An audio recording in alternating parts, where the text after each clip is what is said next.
Earnings season is here, and in this video, I'll show you how to trade this earnings season with confidence. I'll walk you through my top 3 strategies for trading earnings and show you how to identify profitable trades and make informed decisions regardless of market conditions. You'll learn how to find the best trades, maximize profits using specific option strategies, and even take advantage of every single opportunity that presents itself during this earnings season. It doesn't matter if you're new to trading earnings or if you're a seasoned pro. My goal is for these strategies and tools to help all traders alike and give some value at the end of this tutorial where you're leaving with having learned something new. So let's get started with diving into everything we'll discuss in this tutorial. We'll start with first breaking down the 4 different earnings tools we have available to us inside of thinkorswim. Some of these tools we've even built together, so that's something cool to keep note of as well. After we discuss the earnings tools, we'll then dive straight into our strategies. We have pre-earning strategies to take advantage of moves as we get closer to earnings. Think 14 days before earnings, 7 days before earnings, things of that sort. After that, we'll discuss day of earnings strategies, and this is to trade the volatility after the earnings report is released. After that, we'll move on to post-earning strategies, and this is more along the lines of what tends to happen 3 days after earnings, 7 days after earnings, 14 days after earnings. The goal here is to drive home these strategies with plenty of examples. We'll go through 3 examples for each strategy with real-world cases so you know how to be better prepared no matter what earnings season throws at you. At the end of this video, we'll also do a quick recap to hammer down some of these concepts. Keep in mind the goal here is to deliver actual value. There's no plug at the end of this to say go buy a course or anything like that. The strategies we discuss are the actual strategies that you can use. You'll see labels, we'll go through examples, we'll talk about the pros, the cons of each particular ticker, and discuss this so that you have a good understanding and baseline knowledge. For all of you that would like to download the tools that we talk about in today's video, you can do so on our website, tosindicators.com/earnings. When you come to that page, you'll find not only this particular tutorial, but if you scroll down, you can download the indicators and the scans, along with find examples of past trades where you can study them and train your eyes so you're better prepared for this earnings season. Now let's get started with breaking down the earnings tools that we have available first. The goal here with our tools is to have the tools do the heavy lifting for us. All we want is the actionable information, which we can very quickly analyze and then make sense of and deploy an option strategy for. The first tool that we have available to us is one that we built together, and that's called the Smarter Earnings Indicator. The Smarter Earnings Indicator allows us to trade the actual day of earnings. So this is after earnings data is released, what does that volatility look like? Now we'll walk through how to make sense of all of these labels when we discuss the day of earnings strategies section, but for right now, just takeaway is Smarter Earnings Indicator, useful for trading the day of earnings. Now like that, we also have our Pre-Earnings Analysis Indicator. As the name suggests, this is useful for trading price and volatility patterns as we head closer into earnings. So this is before we have any earnings data released. The Pre-Earnings Analysis Indicator is included for free for all Volatility Box members. Everything we discuss in this tutorial, Volatility Box members, you have access to for free as part of your membership. I'll talk about what a stock Volatility Box membership includes in just a second, but let's now move on to our third tool, which is our Post-Earnings Analysis Indicator. As the name suggests, this is useful for trading patterns after earnings is released. So earnings data is now behind us, and we'd like to see what does price and volatility tend to do after earnings, say 3 days after earnings, 7 days after earnings, 14 days after earnings. This is also a free indicator included for all Volatility Box members, and you can download that on the tosindicators.com/earnings page. Now, the last tool that we have available to us is our upcoming earnings scan. This allows us to find exact days prior to earnings compared to the built-in scan in thinkorswim. So say you want to find a list of stocks that report exactly 7 days from today, That's what the scan allows you to do, which you can then plug in that list into the pre-earnings analysis indicator to really take your analysis to the next degree. So we have 4 different tools available to us. Here's a quick recap one more time. We have the pre-earnings analysis indicator, we have the smarter earnings indicator for the day of earnings, we have the post-earnings analysis indicator, and we have our upcoming earnings scan. Together, this really encompasses all of the earnings moves we have. If we think of this almost like a timeline, we've encapsulated everything on this timeline: the pre, the actual day of earnings, and the post-earnings period for earnings-related volatility. You can find all these tools again on our website, tosindicators.com/earnings. Now, quick note about the Stock Volatility Box membership for those of you that are interested. The Stock Volatility Box is a platform, a comprehensive web-based platform that we've built to help day and swing traders profit from volatility. We've built a custom live scanner inside of this platform, which refreshes every 2 seconds with a new list of high probability volatility setups. So imagine if you had a trading assistant whose only job was to go and find you new trade setups every 2 seconds that were volatility based and had high degrees of probability associated with them. We also have, as part of this platform, proprietary hourly and daily volatility models. So for both day and swing traders, you can make use of this information to profit from the volatility you're seeing, and this is especially useful as we get closer into earnings season. Now, the other perk that we have as part of our Volatility Box membership is we include all of our pro content, all of our pro tutorials for free. There's no upsells. There's no, hey, pay us $3.99 for this or that. Everything is included. This includes the squeeze course, where those indicators themselves are being sold separately for large sums of money. We also include all of the premium indicators, not only this earnings indicator list, but other ones as well, like our wheel option calculator. We have our back testers, all with stats. There's a lot of premium tools that you have access to for free as part of your membership. You can learn more about the Stock Volatility Box if this is something that you'd like to invest in on our website, tosindicators.com/volatility-box/stocks. If you're newer to trading, you can also get started with our free indicators first, get a feel for that system, how we operate, how we build our tools before making the leap into the volatility box. This is meant for traders who have a good understanding of how trading works, a probabilistic mindset, things of that nature. Now, with that out of the way, let's get started with learning our first earning strategy, the pre-earning strategies. Let's get started with our very first strategy, which is going to be focused around pre-earnings. Here, there's 2 components we're looking to take advantage of. The first is price, and the second is implied volatility. We'll take a look at both of these, trying to find patterns, common tendencies, anything that we can pick up on and make use of that tends to happen prior to earnings data being released. So think here, what tends to happen in your favorite market 7 days prior to earnings? How does that change as you go from 7 to maybe, say, 3 days prior to earnings? Not only does this tell you what happens from, say, that particular day all the way up until earnings day, but it also gives you clues of what happens between that 7th and 3rd day.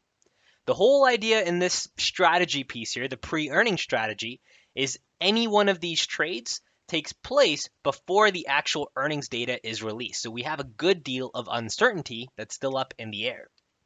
Now, as I mentioned, there's 2 different components that we can take advantage of here. The first is price, and the second is implied volatility.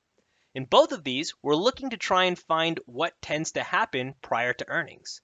There's really 3 different choices here. Price can rise into earnings, so if we call this earnings, and let's just assume this is, say, 7 days prior to earnings. Price can rise as we get closer into earnings. Price can stay flat as we get closer into earnings. Or price can even decrease as we get closer to earnings. That's what we're looking to measure with component number 1, is which one tends to happen more frequently. Are there any clues here? Same idea extends for implied volatility as well.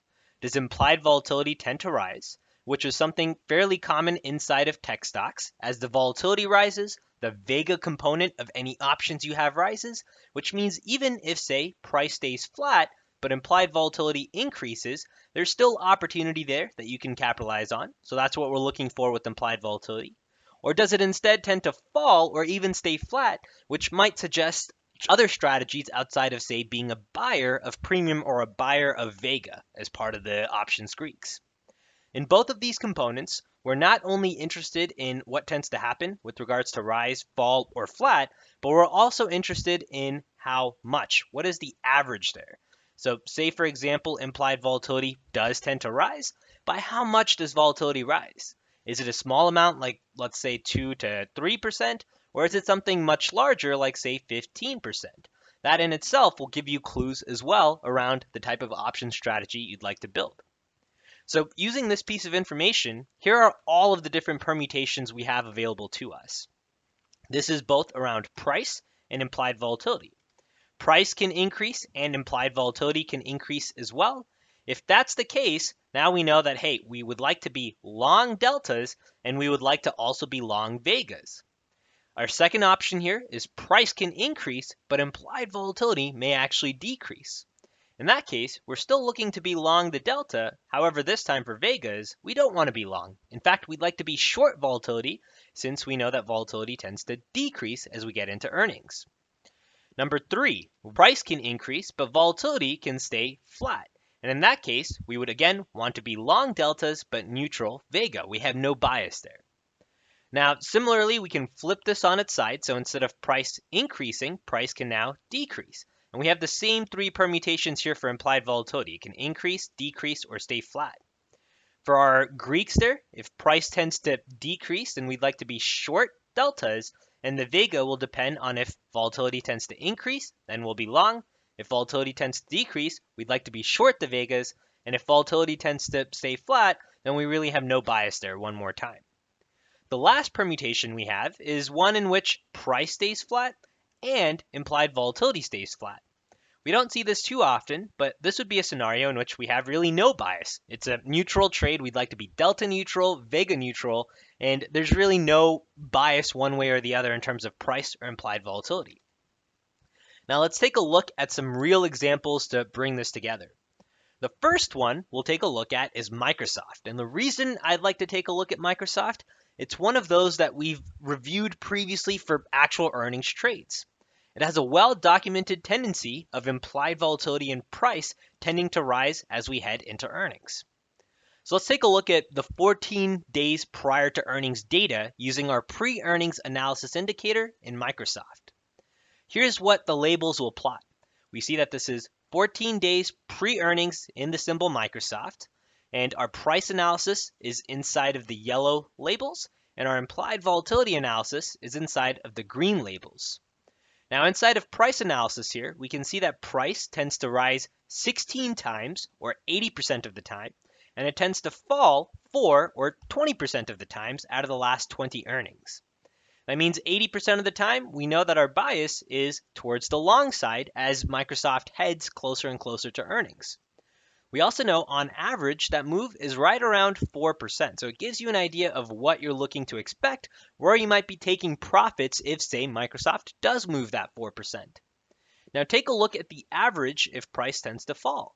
That's much greater, minus 10%. So that's also a very valuable piece of information if, say, we do have one of these 20% scenarios that takes place for this particular earnings season.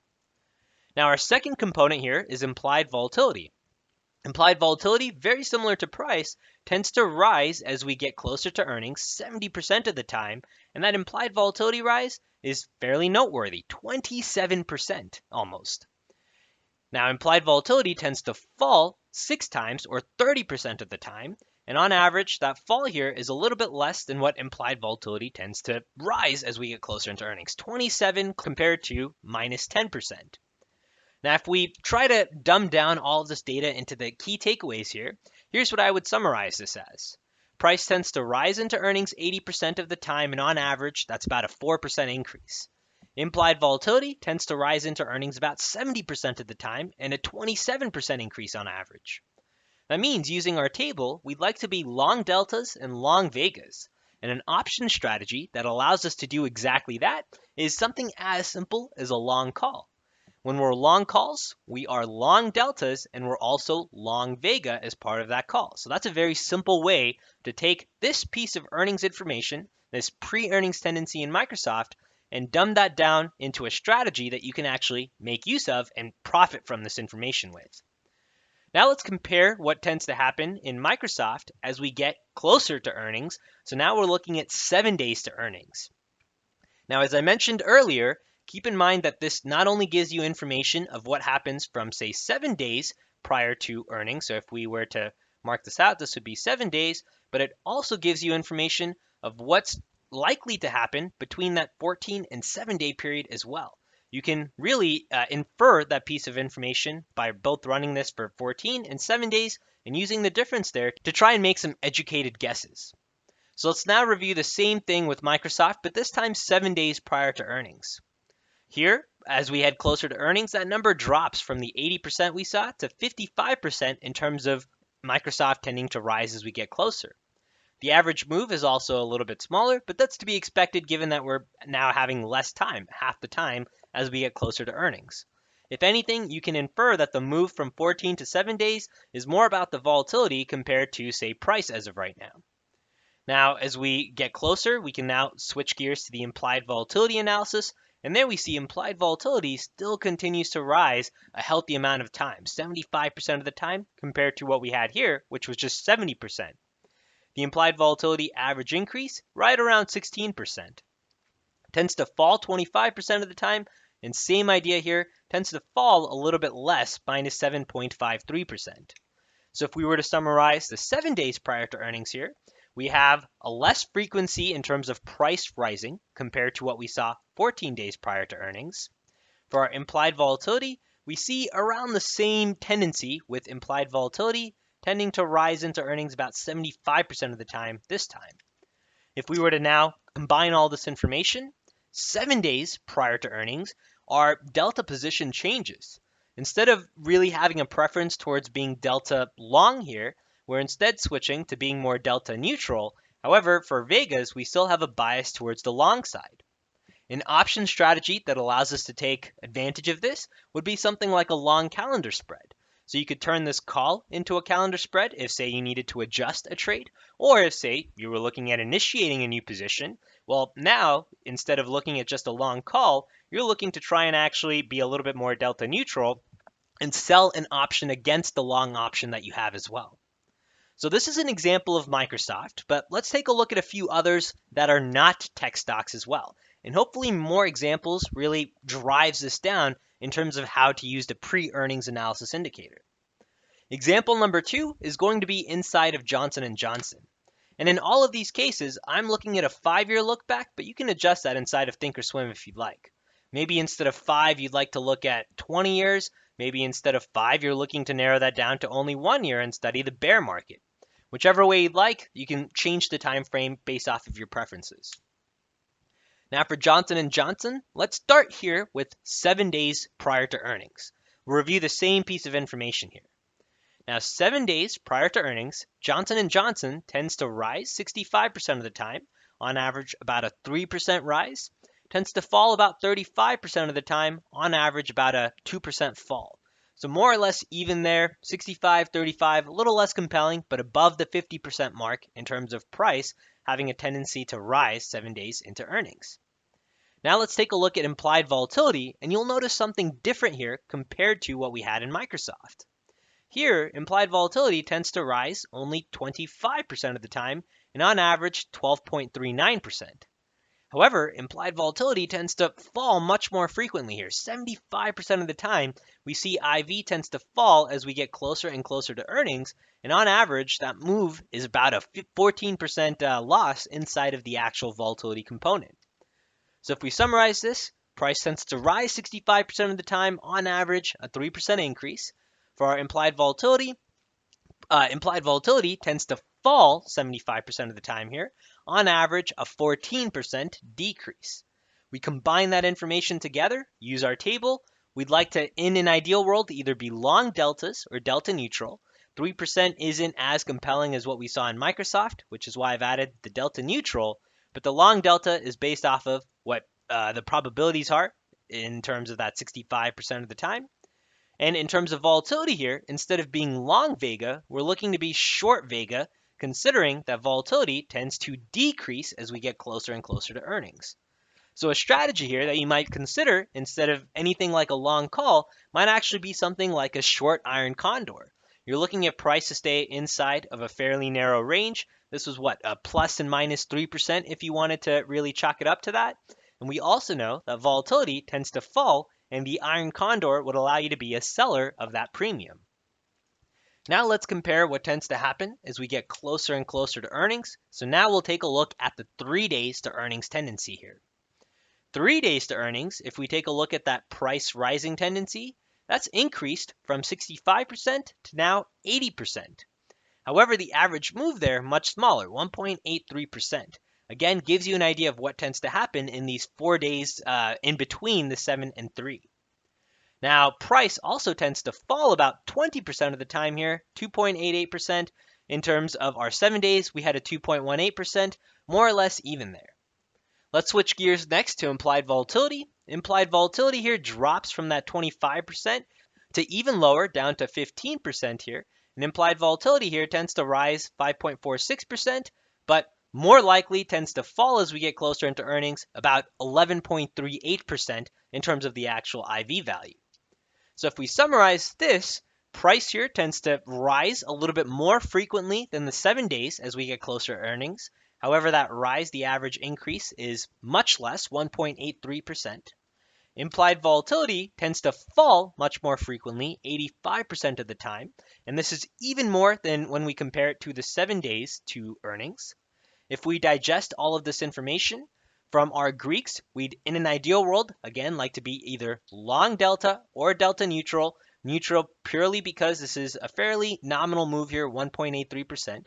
But we're still in the same mindset of being short Vega. And if we compare this to the option strategy, same idea as what we had 7 days prior to earnings. We'd still like to be short Vega, meaning we'd like to be a collector of that volatility premium. And we don't really have major delta bias here. So an iron condor allows us to try and trade this very narrow range, which in this case, 1.83% on the upside, minus 2.88% on the downside. Now let's take a look at one more example, and this time we'll take a look at our retail store, Target. Same idea, 5-year look back, and we'll start with our 7 days prior to earnings here. Here, if we take a look at what price tends to do, 55% of the time, so more or less break even in terms of that 50-50 split, it tends to rise, and on average, it rises about 8.8%. Tends to fall about 45% of the time, and on average, a fall of minus 9.14%. So this right here, plus 9%, minus 9% if you were to call it, is your pre-earnings price move 7 days prior to earnings. Implied volatility tells a much different story here, though. Implied volatility tends to rise only about 5% of the time, pretty small rise here, but tends to fall much more frequently, 95% of the time, and you can see just how much volatility is sucked out of that particular option, or equity in this case. Now, if we summarize this, price tends to rise 55% of the time, 9% increase on average. It's the IV here that gives us the real edge, where IV tends to fall as we head closer into earnings, 95% of the time. And on average, that decrease is fairly large, 21% average decrease. If we summarize this with our Greeks, we'd like to be long delta, given that this tends to happen more frequently than not, and 8.81%. You could also argue delta neutral if you wanted to hedge here, given this is a 50-50. But the Vega doesn't lie here, where no matter what, we're really looking at being short Vega. There's only one occurrence out of the 20 earnings we're looking at in which volatility has risen as we've gotten closer and closer to earnings. A very simple strategy here to take advantage of this, the covered call. The covered call allows you to have an underlying where you're long delta with your shares, also allows you to capture that premium by being short Vega and selling a call against your existing position. Now, if we contrast this with instead of 7 days now, we go to 3 days. If we take a look at price 3 days prior to earnings, same idea here, 55% of the time it tends to rise, 45% of the time tends to fall. Implied volatility, same patterns here as well. So the summary here should be more or less the same as 7 days prior to earnings. However, if you take a look at the price here, this is the key thing that stands out to me. 7 days prior to earnings, we had an average move of 8.81%. Now here, 3 days prior to earnings, we have an average move of 7.91%. So really, between the 7 to 3 day period, that average move has only happened about, 1% of that 8%, 9% move that we have. So it's a very small chunk that target tends to move between that 7 to 3 day earnings period. Really, 3 days pre-earnings is when this tendency for price to rise really starts to kick in. If we, again, digest this down into Greeks, same idea as what we had with our 7 days prior to earnings, with wanting to be long delta, short vega, and the covered call allows us to take advantage of just that. So hopefully this entire summary here gave you an idea of some pre-earnings tendencies, pre-earnings strategies, and how to make sense of all of these different labels that you see inside of your chart. Quick summary here, we have the number of days that we're looking at analyzing inside of the white label. Our yellow labels are around price, and you can see both tendency of rising and falling, and on average what that percentage is. And for implied volatility, same idea here. Inside of the green labels, what tends to happen prior to earnings, and you can get an idea of the same frequency along with average percentage move. Now that we've talked about pre-earnings, next up, we can start to talk about how we trade the actual day of earnings. This is the actual day in which earnings data is released. So say earnings data is released after market closed, it's the next day, what tends to happen on that day. Or if earnings data is released before market open, what tends to happen on that particular day once the market opens. That's going to be the next chapter that we talk about here with our day of earnings strategies. Now that we've discussed how to trade pre-earnings moves, in this section, we'll talk about how to trade the actual day of earnings. This is after earnings data has been released. So if it's released before the market open, it's trading that particular day. And if it's released after market closed, it's trading the day after earnings. So the first full bar after you have earnings information. The goal here is to understand what is the earnings day personality of any given market. And there's two strategies that we have to basically trade the actual day of earnings. The first strategy is what we call a gap fill, and it's exactly how it sounds. After earnings, we have a gap. Does that gap tend to get filled? Now we can start to add in a little bit of logic here to make this a little more intelligent, is the way I like to call it. For example, if say we had price gap down, so say Target again reports earnings, gaps down after it reports earnings, but earnings was an actual beat compared to analysts versus expected, then do we tend to fill that gap? So this is what I call a logical scenario. We gap down, but we actually had good news as a result of earnings, so we're looking for that gap to get filled. The second strategy we have is called gap and go. This is exactly as the name suggests as well, where we gap up and continue trending in the direction in which we gapped. So using the same target example here, if we say gapped up, had an earnings beat, do we actually continue trending in the bullish direction instead of filling that gap? And if so, by how much? For those of you curious to learn a little bit more about both of these strategies, we've made lots of videos in the past. This one in particular, I think you'll find useful, which is how to trade the day of earnings, goes in a little bit more detail, and you can find more examples here as well. All of these use the Smarter Earnings Indicator, which allows us to trade the actual day of earnings. Now, the best way to see this is through some visual examples. So here's an example of a gap and go. This is Apple, April 2022's earnings. We gapped up after earnings. This is where Apple opened. Previous close was well down here. We opened at 159.25. Earnings was a beat. If we take a look at that, the estimated was $1.43 compared to the actual $1.52. So this is how we get earnings being a beat. And we can see here, Apple continued trending all the way up until 164.52, and that was a pretty nice gain.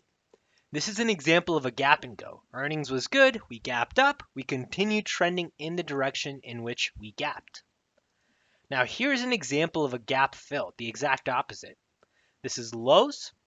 This is May 2022, and inside of Lowe's, we had an earnings beat. If we take a look one more time, actual was 3.51 compared to analyst estimates of $3.24, so a beat.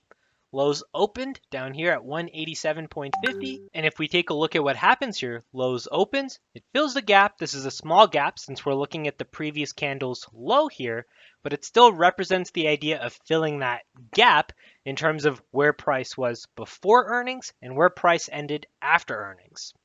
Now we use things like earnings beat and misses here to give us an edge, and in this case, while this gap was fairly small, you'll notice for other examples, especially as volatility is increasing, the gaps here can be very sizable where they themselves present a fairly lucrative opportunity. Now, similar to what we did with our pre-earnings tendencies, here's a list of all of the different permutations for trading the actual day of earnings. Now, if we draw a line here so that rows 1 through 4 are separated and rows 5 through 8 are separated, we can see the two different strategy types we have: gap fills and gap and goes. And within each of these strategies, we have the option of either a gap up or a gap down, and an earnings beat or an earnings miss. Based off of all of these results, we can then very clearly determine, do we have a trade opportunity here where logic makes sense, or do we have no opportunity? So let's go through this one by one. We can have in our gap fill strategies, we could either gap down on an earnings beat, in which case we do have an opportunity since logically that would make sense for why we expect that gap to get filled. Similarly, if we gap down but we had an earnings miss, there we don't really have any opportunity since we're really looking more for a gap and go. Now if we come down to gap and go and we take a look at that row, gap and go, gap down on an earnings miss, that's where we have that opportunity. Now, if we come back to our gaps, now let's review the gap up section. We can either gap up on an earnings beat, in which case we're looking more for that gap and go. So you'll see that's the opportunity here and no opportunity for the gap fill. But if we gap up on an earnings miss, then we do have some sort of a logical opportunity where it would make sense for that gap to get filled. Now, this will be illustrated a little bit more when we go through examples, but these are the 8 different permutations that I see possible. Now let's take a look at our first example, which is inside of Goldman Sachs. Inside of Goldman Sachs here, same idea, 5-year look back, but you'll notice there's a lot more labels that we have on our chart. Going through these one by one, in the white label, we'll see the total number of earnings that are being counted as part of this exercise. The green label after that describes when we expect a greater than expected move. This is derived using the built-in thinkorswim function. And be sure to check out the video I referenced before if you'd like to learn more about how to use this label. Now the ones we'll pay attention to are the gap fills, which are all of these cyan labels, and the gap and goes, which are the yellow labels. Starting first with gap fills, we can see the number of gap fills. We can see how many were then gap ups and how many of those gap up fills were on earnings misses. Same thing on the gap down side. We can see the first number is the total number of gap downs and how many of those were on earnings beats. That's where we had the two opportunities based off of our table. Now next up, we have the gap and goes, where with the gap and goes, we break down not only the total count, but also how many were bullish, so 5 gap and goes that were bullish, and how many of those were on earnings beats, which in this case we can see all 5 were on earnings beats. That stands out there. That's a real nice opportunity. We also have the bearish side on earnings misses, and after we can see the average move in whatever direction we tend to trend. So in this case, in the bullish side, we tend to trend average $5.06. On the bearish side, average $8.61. And I also have our lowest bullish and bearish move. So you know the worst case scenario in the event that you gap up, but you don't really get a strong move in one direction. Now let's digest all of this information into some key takeaways and turn that into a trade card. So starting first, these are the observations I see. First off, just a number of gap fills. We have 9 gap fills. We can see that here, 9 gap fills compared to 7 gap and goes. That's right down here. If we compare the gap fills here, we don't really have any logical opportunities there. 0 of our gap ups were on earnings misses, and 0 of our gap downs that were filled were on earnings beats. So we can skip the gap fills altogether. For our gap and goes, however, we do have a really nice opportunity with this 5 gap up and continuing to trend in the bullish direction on earnings beats. 5 out of 5 times that happened. So with the earnings beat, we also know we have momentum in play, and we know that we can expect buyers to come in given that this was a fairly strong earnings report. Now, if we turn this into a trade card, here's what I have. Two different scenarios that I think we are prepared, ready to trade based off of the data that we have off of the 5 years. If earnings is a beat, then we know we're really looking for this gap and go in the bullish direction. That's really our most preferred trade here. If we do have an earnings beat and a gap up, we'd be looking for an average move of right around $5.06. On the flip side, if earnings was a miss and we gap down, then that takes us to the gap and go on the bearish side, where we can see that's happened 2 times, 1 time on a miss. We can also see the average bearish move here, $8.61, which is where this 861 is derived. Now let's take a look at another example to help drive this home. The second one is inside of Home Depot. Same idea here, 5-year look back, and we take a look at all of the stats that the labels tell us here. Right off the bat, we see 6 gap fills compared to 10 gap and goes. So we know gap and goes are a little bit more frequent. Inside of our gap fills, if we take a look, we have 3 gap ups. 1 of them was filled on an earnings miss, so that's decent. We have 1 out of 3. But the gap downs filled on earnings beat there, we can see 3 for 3. So that's a real nice opportunity, and that's the one we would prefer if we had an earnings beat with price gapping down. Now on our gap and go opportunities, both the bullish and the bearish side present you with some nice opportunities there. 2 times we've gapped up and continued going if we had an earnings beat. The average move there, $8.36. On the bearish side, 4 out of 8. So again, fairly often, 50% of the time there. Average bearish move, $6.96. On the lower end here, we can see our lowest bullish move was a move of $4.35. And our lowest bearish move, $2.65. So if we combine all of this now into a very easy to read trade card that we have ready to go before even earnings is announced, there we have 4 different scenarios we're looking at. If we have earnings that's a beat and we gap down, then we're looking for that gap to get filled. If we have earnings that's a beat and we gap up, then we're looking for that gap and go bullish average move, $8.36. If instead earnings is a miss and we gap up, then we're looking for that gap to get filled. And instead, if earnings is a miss and we have a gap down, then we're looking for that bearish gap and go. So here we have 4 different scenarios that we're ready to trade based off of having an edge using past historical data. Let's take a look at one last example here, and that's going to be inside of CROX, ticker symbol CROX. Same thing, 5-year look back. And now we study our labels. Hopefully you should be getting the hang of this here. So first we compare our gap fills versus gap and goes. So 6 gap fills compared to 12 gap and goes. So we know the gap and goes a little bit more frequent, but both tend to happen enough times where we can pay attention. Inside of our gap fills, our gap down is the one that's preferable, given that 2 times that we've gapped down, we filled that gap on an earnings beat. So there, inside of our gap fills, we see the gap down preferable with the earnings beat. On the gap and go, if we take a look, 6 gap and goes, all with earnings beats, so that's the one we prefer. On the bearish side, still happens 2 out of 6 times. 2 times we had the earnings miss supporting this logical move. Now we condense all of that into a very easy to read trade card, and here's what we get. If earnings is a beat and we have a gap down, then we're looking for a gap fill, and that's this scenario right here. If earnings is a beat and we gap up, then we're looking for a gap and go, and that's our bullish scenario right here, which is what leads us to number 2. Number 3 is our one scenario. If earnings is a miss and we have a gap down, then we're looking for the bearish gap and go. The reason we're looking for the bearish gap and go, we've not really had any gap ups that were filled on the earnings miss. So that doesn't make us a number 4 trade here. So just 3 different scenarios that we can take advantage of. But these 3 scenarios, again, we have ready to go ahead of time before earnings data is even released.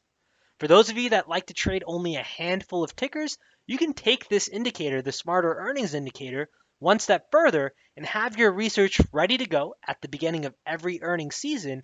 And you already know, based off of whatever the earnings result is and where price opens the day or the bar after earnings, you have a strategy in play. This trade card is not really going to change considering the fact that we're really using past data here, not the current earnings data.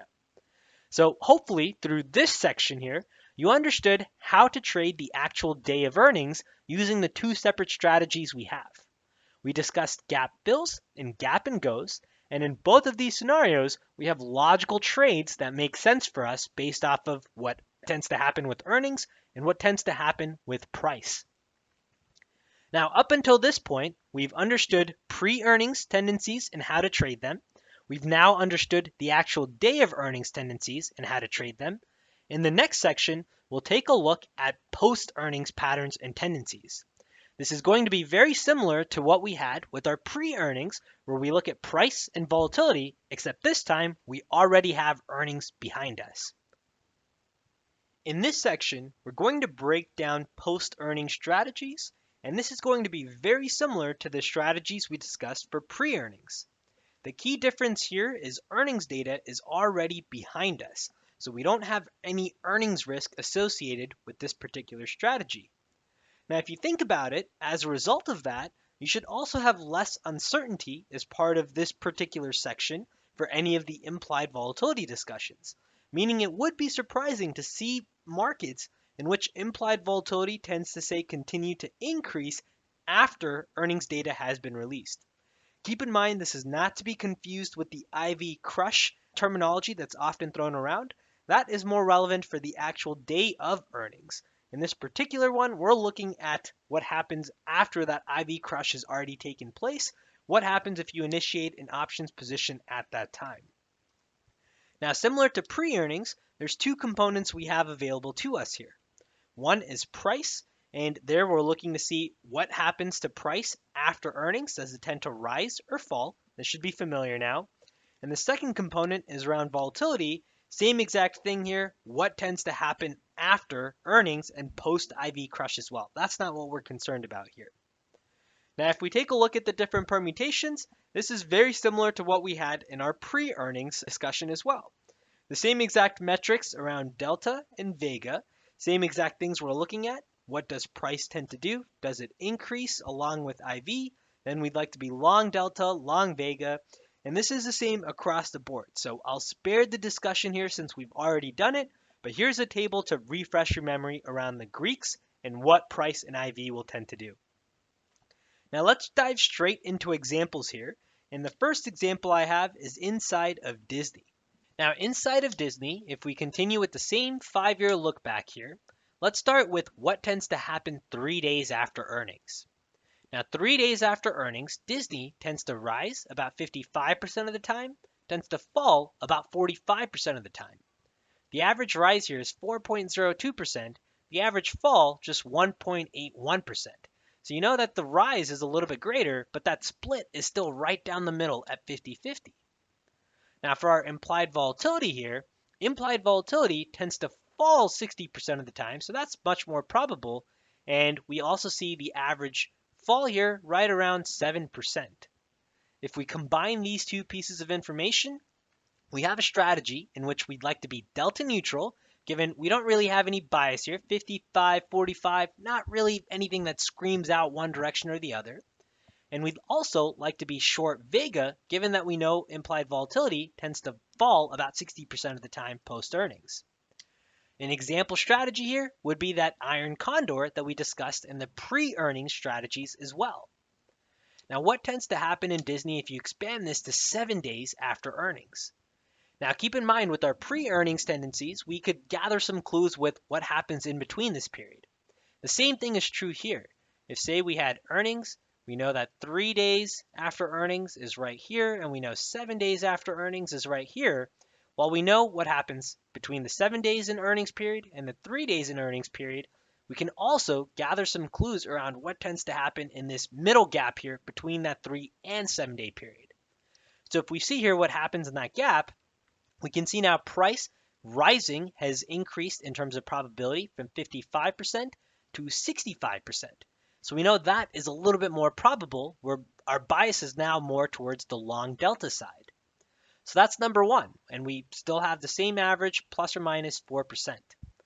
The probabilities here have risen from 55-45 to now 65-35. In terms of implied volatility, here continues to drop. It drops even more 70% of the time, and the average drop, a 9% drop on average. So that gives us an ideal scenario in which we'd like to be long delta but short vega. Long delta, given our probabilities here, 65% of the time price rises, but short vega, given that implied volatility, falls much more frequently here, 70% of the time. An example strategy here, the put credit spread, a way to still be long, short vega, and in this case also collect some theta premium. Now let's look at another example here, this time inside of AMD. Same 5-year look back, and we'll do the 3 and 7 day comparison one more time. 3 days prior to earnings here, we can see price rises 55% of the time, price falls 45% of the time. So more or less a 50-50 breakdown. Here we can see price falls a little bit more, 7%, rises only about 4%. A little bit more volatility here inside of AMD. If we look at the implied volatility, a straight down the middle breakdown, 50-50, tends to rise though about 11%, tends to fall only about 4%. So while this is 50-50, if you did have to choose, that 11% rise seems a little bit more attractive compared to just that 4% drop, despite the probabilities there. So in an ideal world, we'd like to be delta neutral, but long vega if you were to choose a side there, given that long vega would pay off a little nicer with that 11% increase. An example strategy here would be a straddle. That allows us to not really choose a side. You could buy a call and a put at the money, and you could profit really more from implied volatility rising compared to having any sort of directional exposure. Now, if we compare this to the 7 days after earnings in AMD, we can see that our price increasing improves from that 50-50 breakdown, 55-45, to now a 65-35 split. So that's increased here, where now our bias, instead of delta neutral, can be skewed a little bit more towards that long delta side. We can also see here that average rise 8.6% compared to what we saw here, just 4%. So that's looking a little nicer. If we look at implied volatility, here implied volatility, instead of being that 50-50 breakdown, that rise has fallen now to 45% compared to the fall of 55%. So now the implied volatility is skewed there. However, we can see here still the number. The average is a 13% rise compared to a 7% drop. So using that, we know we'd like to be slightly long delta, given this split right here, the 65-35, and we'd still like to be long that vega, given that 13% increase in implied volatility. One more time, very similar idea, a straddle seems to be a nice play here, where you could profit from that gain in delta along with implied volatility increasing. Now the last example I have here is TDOC, TDOC. Inside of TDOC, on that 5-year look back, 3 days after earnings, price tends to rise about 50% of the time, tends to fall about 50% of the time. The average gain here is 7%, which might skew a little bit more towards that long delta side. Now implied volatility, same thing, straight down the line, 50-50 breakdown. Here the implied volatility, nothing really skewing one way or the other, 4.38%, 6.12%. So if you take a look to see what our ideal scenario here is in terms of the Greeks, we don't really have one. Straight down the line, we have a 50-50 breakdown. There's no real skew one direction or the other. If you had to choose a strategy, well, it's kind of hard there. It's almost like a coin flip. So I would almost argue this would be a ticker that you would skip on, since there's no real earnings edge here you have for that post-earning strategy. So hopefully this illustrates you don't always have to find any pattern. Sometimes there just simply are no patterns. It doesn't lean one way or the other. Now, if we take a look at what happens instead of 14 days after earnings inside of TDOC, let's take a look here at what the numbers tell us. Price tends to rise 45% of the time, tends to fall 55% of the time. So now we have a little bit more directional bias here. We can also see it tends to fall much greater, minus 12.52% compared to the rise of just 6.1%. Implied volatility, same sort of breakdown, 45-55. However, here the rise is much greater, 13.83%, almost 14, compared to that minus 5.25% drop.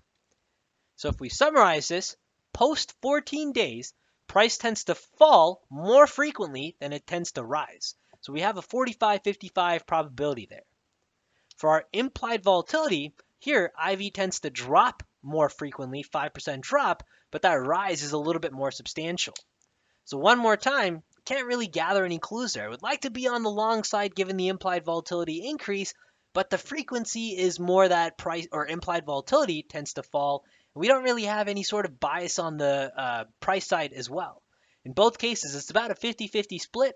If you really had to choose one, maybe long puts might be the scenario that calls out more with that minus 12.52% and implied volatility rising. So you have a bearish scenario, long Vega, delta negative, long Vega. But really, I would argue more or less the right answer here might be NA, given that it's still right down the middle.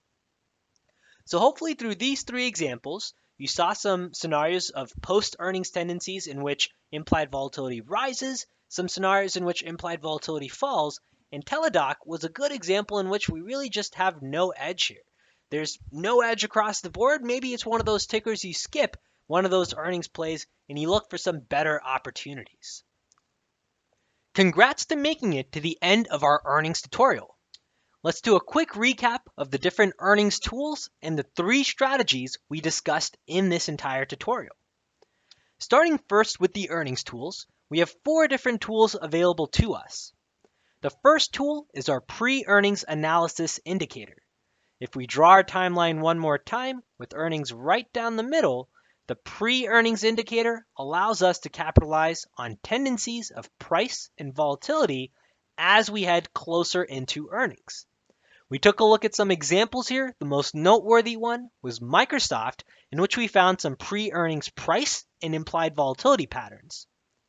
The second indicator we have available to us is the Smarter Earnings indicator. The Smarter Earnings indicator has 2 different types of strategies. We can either have a gap fill or a gap and go, and we discussed how to use earnings beats and misses in conjunction with this information to make the best decision to trade the day of earnings volatility. Some examples here that we looked at included Goldman Sachs along with CROX to give you a few different examples of how to train your eyes to trade the day of earnings. Our next indicator is the post-earnings analysis indicator, in which we took a look at some post-earnings price and volatility patterns. So on our timeline, this is after earnings data is released, we took a look at what tends to happen inside of some major stocks. Some examples here included TDOC, AMD, along with Disney. Now we also have our upcoming earnings scan, and the scan is most useful for the pre-earnings analysis. This is really what gets the entire ecosystem started. You can run this scan to find a list of all of the different stocks in which you have upcoming earnings, plug that into the pre-earnings analysis indicator, and once it hits that portion of your flow, you can then start to push it down this funnel and understand its pre-earnings tendencies, its day of earnings tendencies, along with its post-earnings tendencies in your favorite markets. You can download all of the tools we discussed on our website, tosindicators.com/earnings. Remember, if you'd like more examples, just come down on this TOS Indicators webpage and you can find lots of trade reports here where we go through past earnings ideas, we apply these same indicators, and we make sense of the information. That should hopefully help drive this home, and for Volatility Box members, we even break down how to take advantage of the volatility using our volatility models. I hope you found this tutorial useful in terms of understanding 3 simple strategies to make the most of this earnings season. I wish you the best of luck this earnings season and for all future earnings seasons ahead, and I look forward to seeing you in our next update. Take care, everyone. Good luck trading.